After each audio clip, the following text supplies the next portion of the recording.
Cuma dua Kagura, Kagura. Si Kadita ya benar, Kadita dengan Johnson. Jadi akan ada duel Petrify yang bakal terjadi. Beatrix juga gak terlalu nyaman lah ini. Nah, ini Watt selalu sih laningnya dia agak ngeri ya. Buat Watt dari game yang pertama ngeri laningnya dia.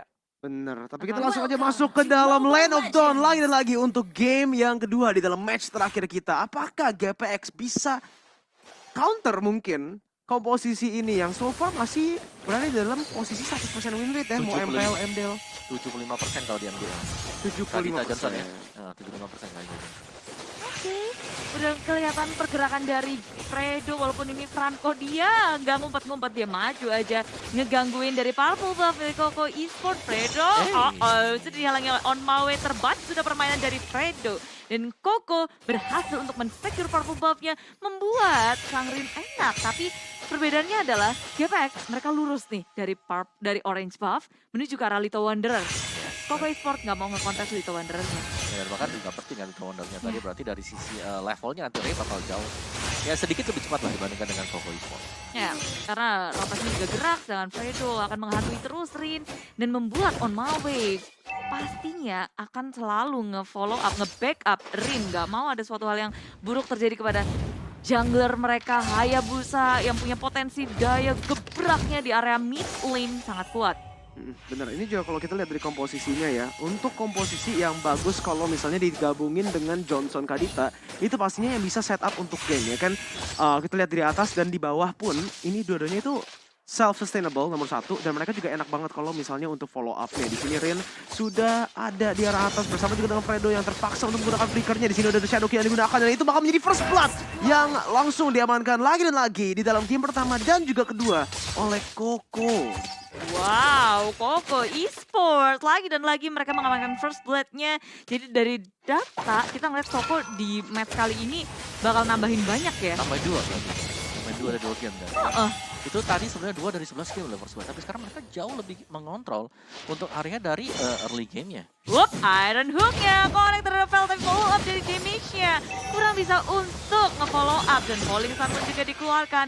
GPX mereka terhenti dengan Petrify yang dikeluarkan oleh Vel, tapi emang Vel bukan sasaran yang mudah untuk di-burst di awal kayak gini pun dia masih keras, masih kuat. Dengan awat super-super di area top lane berada dengan Sinte. Muncullah Ando dengan Circling Eagle, Ando lagi. Di sini satu persatu berhadir di area top lane. Serudukan mau terjadi dan GPX Koko Esport belum ada yang tumbang. Bener banget nih, GPX coba bagus banget sebenarnya permainan mereka coba untuk ke arah atasnya, tapi Sinting inilah masalahnya dengan Popoen Kupa yang self-sustainable banget. Dia kalau di geng segala juga masih aman-aman aja kalau misalnya bisa isolate membernya dan dia juga udah melakukan push duluan. Tapi GPX di arah bawahnya berhasil untuk mendapatkan kontrolnya terhadap neutral objektif pertama di arah atas. Wattnya harus ditumbangkan dan di sini di mana Koko coba untuk mendapatkan lebih tapi langsung di shutdown, langsung di lockdown oleh seorang Fredo. Udah ada mobil yang coba untuk masuk ke dalam team fight-nya. Void Samun pun juga digunakan, tapi Rinnya yang coba untuk mendapatkan retribution steal tidak bisa mendapatkan apa-apa. Rinasmi dengan Black Dragon Form coba untuk mendapatkan lebih di sini. Fury Time bakal digunakan dan Rin masih bisa mem-pop up Shadow Kill yang langsung di-cancel oleh Ray yang menggunakan knockout strike dengan timing yang sangat-sangat baik. 2 kill langsung diamankan bersama juga dengan Turtle. Oh well. Keduanya bisa berhadapan satu sama lain, tapi GPX mereka juga melakukan counter yang sangat kuat. Sedangkan itu kayak GPX nggak henti-hentinya loh gerak. Untung ada trap dari Sinting. Kalau enggak itu udah Fredo bisa nge-setup enak bersembunyi di dalam bush. Ya, keunggulan ya dari adanya Popol Kupa juga trapnya.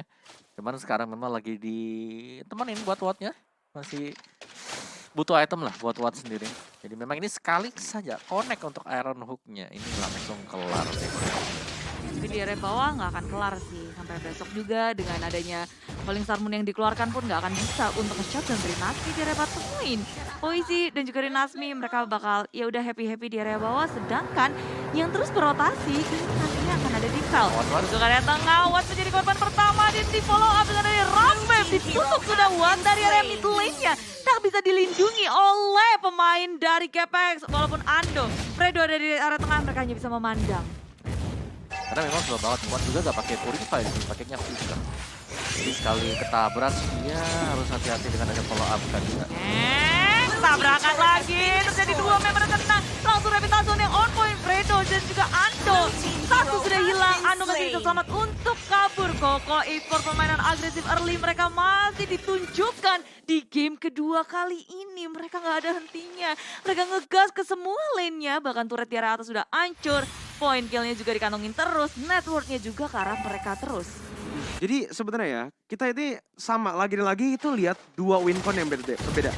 Kalau dari Koko, dia lebih ke pick off, ya kan? Dia ke pick off, dia isolate targetnya bersama dengan Johnson dan Kadita. Dan di sini juga lagi udah ada fight yang dilakukan oleh kedua tim, di mana On My Way yang bakal sudah ditumbangkan bersama juga dengan Fredo. Poisi masih bisa kabur dengan adanya Quad Shadow. Rin maju ke depan menggunakan Shadow Kill-nya. Rin masih bisa menggunakan Black Dragon Form untuk melakukan baiting. Baitem Kupa pun bakal langsung diamankan, langsung digunakan terhadap Watt. Tapi gak ada follow up lebih lanjut, cuman 1 untuk 1 di menit yang kelima kali ini setup terhadap Turtle yang kedua.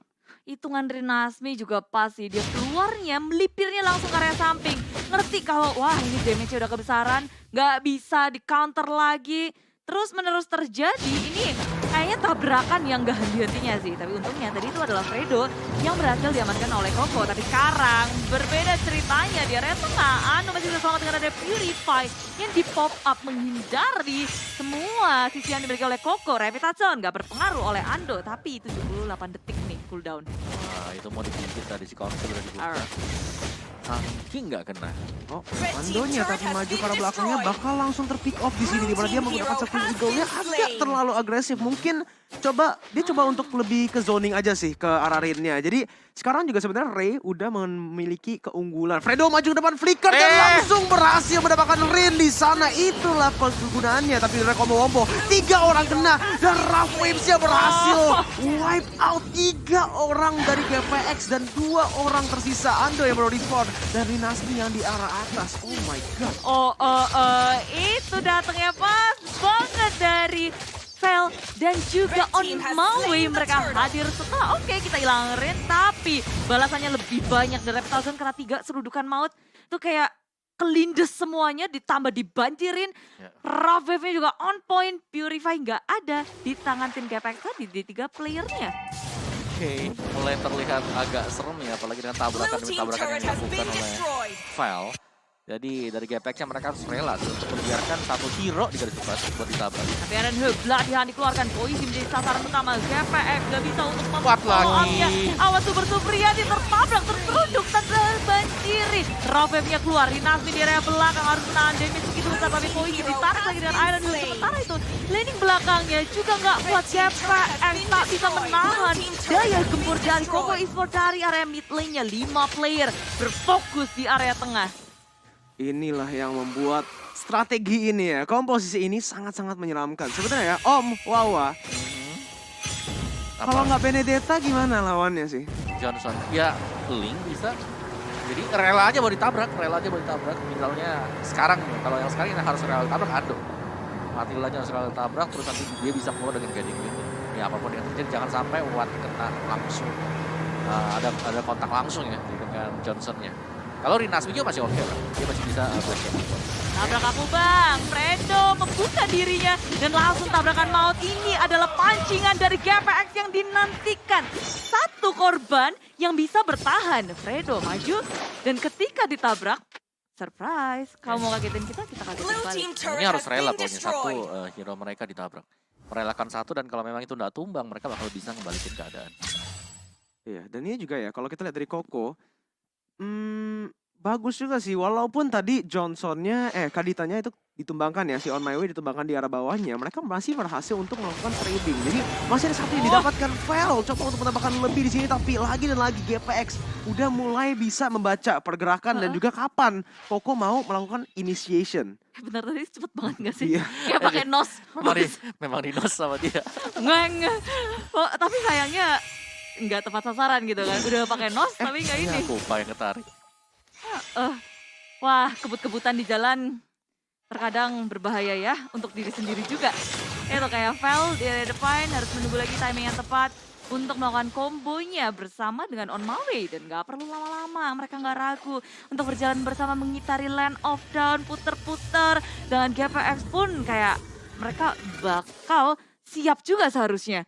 Ya, jadi GPX-nya bakal lebih sabar ya buat nunggu. Jadi mereka harus menunggu sampai kelihatan nih Johnsonnya di mana. Karena itu masih dengan puter-puter dulu di base sambil nunggu. Cooldownnya set ya kan, baru mereka nabrak lagi. Jadi mereka bisa double rapid touchdown. Aku juga nunggu nih Om, Apa tuh? nunggu MPL. Waduh langsung scan tuh makanya Clara Oh. sekarang. Scan ya? Scan dong, masa nggak bisa scan? Bisa, cuma 1 minggu oke sih.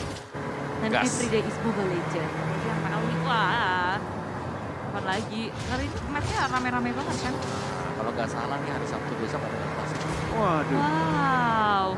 tambah lagi. Tambah lagi. Tapi sebenarnya gimana ya kalau kita Nggak lihat dari apa-apa. komposisi ini nggak apa, bisa langsung aja naik mobil lagi. Tapi sayang Serempak. source gak sih bisa 2 kali. Iya. Wah iya. tabrak tuh di atas tuh. Tapi yang ditabrak oleh Rinasi. Wah. Oke, Rinasi udah gak bisa berbuat banyak. Dia gak sempat keluarin Petrify untuk menghentikan combo. Tapi maju ke area di depan sana. Dan Hook dikeluarkan. Tapi Ray dalam bahaya. Udah terlalu low. Wah. Super duper low falling star. Wah. Karena samping kiri awal super duper dalam bahaya. Dan diselamatkan dengan adanya Ando. Guiding Wind yang bisa membuat awal super duper selamat. Flicker juga digunakan semua reason. Mereka langsung kabur GPX. Panik ketika Koko Esports menyeruduk malah ke area atas. Berperang di area yang sempit bukan menjadi pilihan yang baik untuk tim GPX.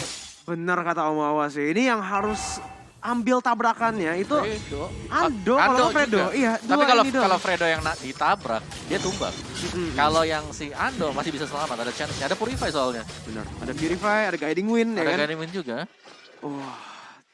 Tapi ini memang waktunya sih, dengan meta-meta sekarang yang kreatif banget. Apalagi juga El Clasico hari Sabtu. Waduh. Pastinya nontonnya di big screen dong, Wah. gitu kan. Harus pesen sih sekarang tiketnya terbatas. Dan ada tabrakan dari Tazon. Dia yang bawa awan super super tak bisa diselamatkan lagi. Ando, Purify masih bisa dikeluarkan. Tapi follow up-nya lagi. Falling Star pun keluar ke area belakang. Poiji. GPX sudah kehilangan begitu banyak. Tapi Poiji menjadi korban juga. Satu-satunya dari Koko Esports. 2 untuk 1.